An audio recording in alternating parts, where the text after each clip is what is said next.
Boa noite, Felipe, todos que nos acompanham pela Band News TV. Dessa vez não aconteceu o fato e nós estamos correndo atrás. O governador está anunciando 79 sirenes e algumas medidas. E vamos lá, é ali, fim do primeiro trimestre, são as chuvas fechando o verão. Tem canção sobre isso, né? Que vem a tragédia no Rio. Que vem a tragédia no Rio, principalmente na região serrana. Essas medidas vão causar impacto positivo lá na frente? De que forma? Felipe, é claro que 70 sirenes ajudam, mas é uma medida muito mais de resposta a um problema, uma emergência, do que uma medida de prevenção para que o problema não aconteça. Eu explico. O gerenciamento de riscos trabalha sempre tentando evitar que aquele evento indesejado, que é o desmoronamento, o alagamento, aconteça. Mas no caso de acontecer, a gente precisa ter algumas ferramentas para minimizar as perdas. E aí é que entram as sirenes. O ideal é que ninguém precisasse morar num local onde tivesse de vizinho uma sirene. Porque imagine, você adquire um local para morar, vai morar, às vezes são populações carentes, mas tem lá a sirene. Então isso gera uma expectativa. Uma outra questão é que colocar a sirene é importante, mas é preciso robustecer todo o sistema de escape e abandono.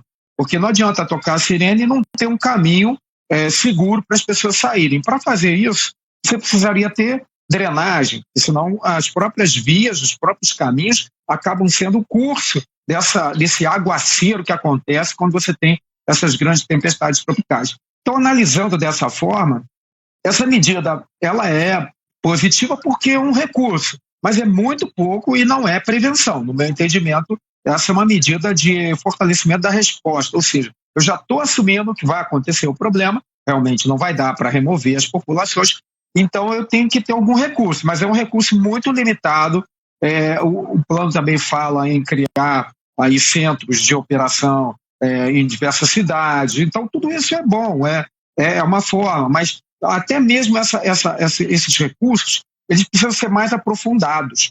Nós precisamos entender onde as pessoas vão sair, mas vão sair para onde? Elas estão treinadas, sim, vai ter um treinamento, mas será que vai ter um caminho seguro? Isso não me parece possível. É muito mais difícil fazer esse caminho numa encosta do que numa região plana. Ou seja, o ideal para se fazer prevenção desse tipo de catástrofe no Brasil é não deixar o crescimento urbano invadir áreas proibidas. É isso que a gente vê ano após ano, só aumentam. Então não é prevenção, é sim reação.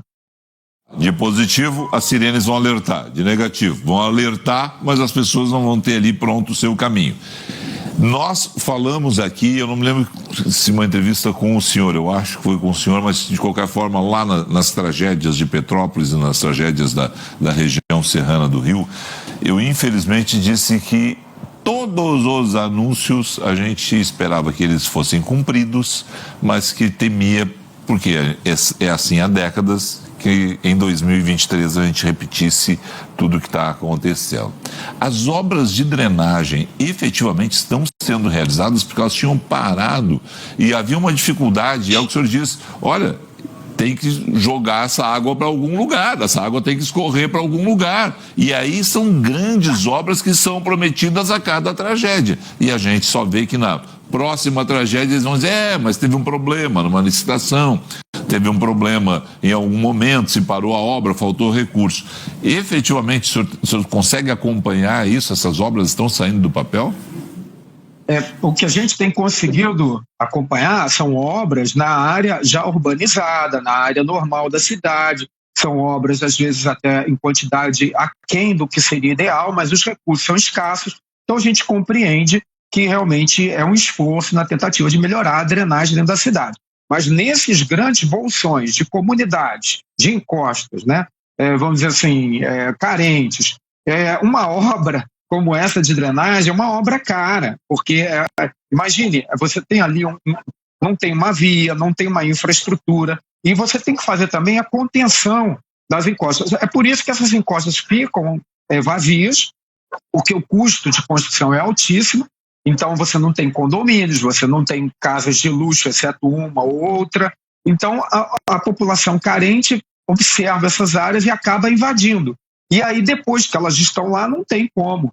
Seria mais barato retirar essas pessoas para uma área plana, uma área mais segura, do que tentar lutar contra a própria natureza, porque são áreas onde a natureza reivindica trabalhar a sua própria drenagem, criar seus próprios caminhos, e a gente não pode colocar uma população de milhares de pessoas nessas regiões.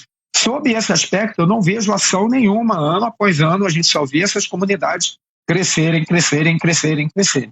Como essa é uma briga antipática para os políticos, né? Tirar as pessoas de um local e levar para outro, porque como elas trabalham no entorno, né, tem ali a sua renda garantida no entorno, muitas vezes elas preferem até ficar, mesmo colocando em risco a vida, naquele local do que ir para um local distante e mais seguro, porque aí também vai ter o problema de transporte urbano, vai ter o problema, né, de você ter ali uma situação de horas e horas do dia dessas pessoas investindo na chegada até o local delas de trabalho. Mas a gente realmente não vê, a gente só vê o anúncio por parte dos nossos políticos, infelizmente. Professor, qual é o olhar que a gente tem que ter aí? Não é a época de chuva agora, lá na frente a gente sabe que vai acontecer, porque acontece todo ano. O que mais o governo do Rio e governos de outros locais, porque claro, o Rio chama mais a atenção em função de tudo que ali acontece, mas outras cidades brasileiras sofrem com o mesmo problema, professor. É verdade, Felipe. Muitas pessoas podem achar que quando a gente explica o assunto dessa forma, não tem solução.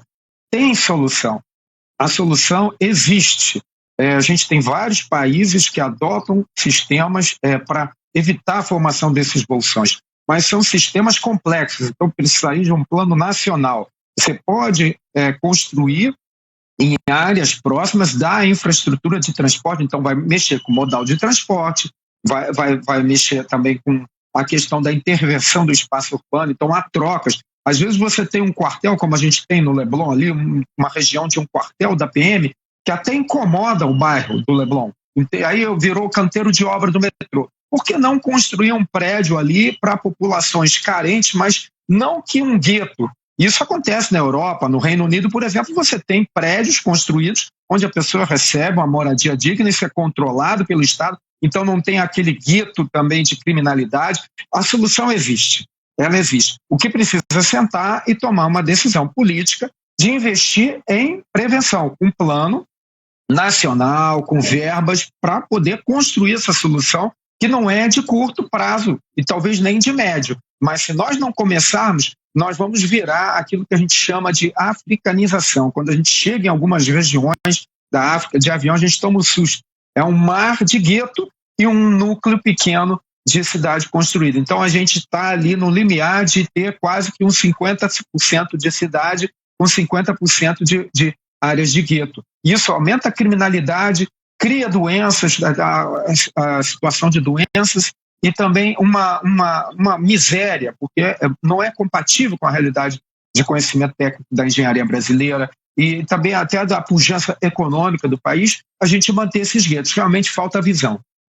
E só quero lembrar uma situação, esse anúncio de hoje foi feito pelo governador reeleito Cláudio Castro. Ele não tem o antecessor dele para jogar a culpa, né? Então ele já está no poder, ele já enfrentou a situação esse ano, teve problemas semelhantes nos últimos anos quando ele era vice-governador e já estava depois no comando do estado do Rio, e ele sabe do problema. Ele está investindo agora nessas sirenes, está investindo em outras medidas, mas ele tem que ter a consciência de que tem que fazer mais, porque não tem aquele negócio assim, estou chegando agora no governo.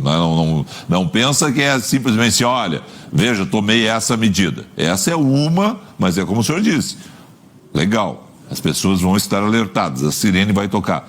Estão treinadas, qual é o caminho que elas vão sair, qual é o caminho seguro, para onde elas serão levadas, aonde, saindo dali, aonde elas têm que chegar para estarem em segurança, protegerem suas vidas, né, professor? Positivo, é isso mesmo. O que a gente tem visto ao longo de décadas e décadas estudando esse tema é que não importa qual é o partido, qual é a linha, a ideologia, mas o problema é empurrado com a barriga e, na verdade, a gente tem que fazer uma pergunta à sociedade brasileira se ela não está conformada com esses guetos, que só aumentam e ajudam a criminalidade a se expandir. Então, a gente precisa perguntar se a sociedade É porque nós temos valores culturais ali já, a gente tem aquela cultura local que ela é válida, mas a miséria não é um traço para a gente se orgulhar dela. Então, não vale a pena, a gente pode manter a cultura, trazer isso e colocar isso dentro de uma realidade mais digna para a população. Agora, deixar que esses guetos, que essas comunidades só cresçam em todas as cidades, até mesmo nas cidades pequenas, isso a gente tem visto governo após governo. E não é por inocência plena, às vezes é por desconhecimento e às vezes porque tem um foco apenas num projeto pessoal de 4 anos. Professor, deixei de lhe perguntar alguma questão que seja importante a gente pontuar para os nossos assinantes, né, a respeito desse assunto. Deixamos de falar de alguma coisa aí que seja um recado importante, hein?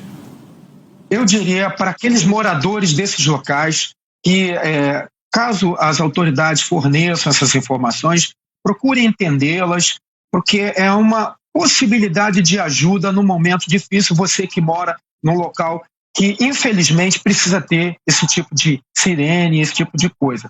Mas o ideal é que você pense e imagine você em um local melhor, mais seguro para viver. Não é correto, não é digno que pessoas vivam sempre com medo de morrerem soterradas. Obrigado ao senhor, uma excelente noite.